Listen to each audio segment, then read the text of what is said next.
I don't know any other way but to have the work that I do here in the School of Education be connected to my role as a community member here in Syracuse. I've always been helping ever since I was younger, and I've always wanted my voice heard, and I've always tried to help people get their voice heard.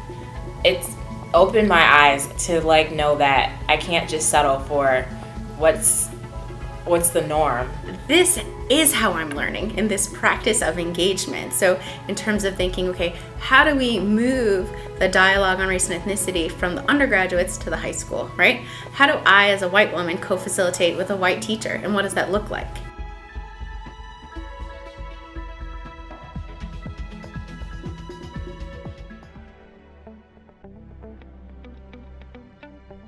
Spotlight Injustice helps us, we can have this space where we can voice our opinions and possibly even go through, have our school, hear these opinions and possibly make changes and understand us more. There was a lot of concerns about just different things going around about, cultural things and civil rights, that students should have and sometimes they don't have. Controversial issues in school and in our community. So we started the group and it's risen from there. Spotlight Injustice has helped me question things and wonder why is it like that and what can I do to help it change. We went to SU for just a day and to experience what the intergroup dialogue group that we work with there. We got to shadow them and go to their setting and do what they do, and we had dialogue and just different.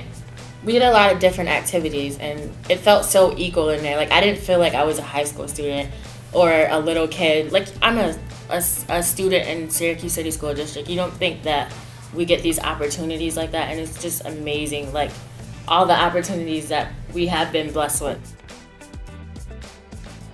It makes me want to do better and become a college student and keep spreading the word.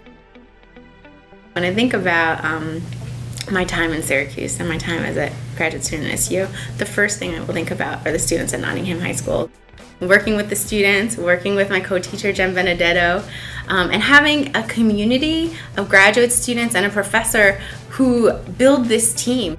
This is what critical pedagogy is about. It's about saying young people are knowers and they're civically engaged and they can take their knowledge and have a direct impact on their community.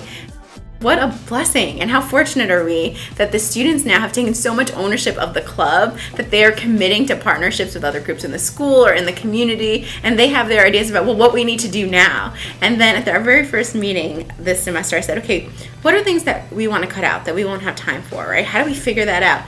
And they said, we're not cutting anything out. We'll add more time. We'll spend more time with the club instead of cutting anything out. And it makes you realize, if this is their level of commitment for something after school, imagine what they could do during the school day with all those hours if they were so engaged and so mobilized. When I came here as a community member, I was participating in various events that were happening, and I went to a workshop. It was a Black History Month in February at Beecham Library on the South Side here in Syracuse. And the topic for the workshop was around the state of education for African American children. And one of the things that I noticed in the conversation and the dialogue from the community members, there was a lot of discussion about where they felt the schools weren't meeting the needs of their children. And so I just started offering free writing workshops at the Beecham Library. I said, well, what would happen if we decided to offer a conference, a number of workshops. And that Saturday, 100 students showed up.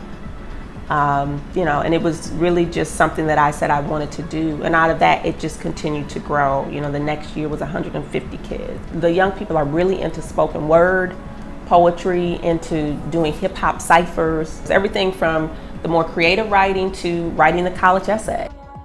I'm going to write and I'm going to publish about the things that I'm doing, but I'm also going to make sure that the work that I'm doing has real impact for the community that I purport to serve.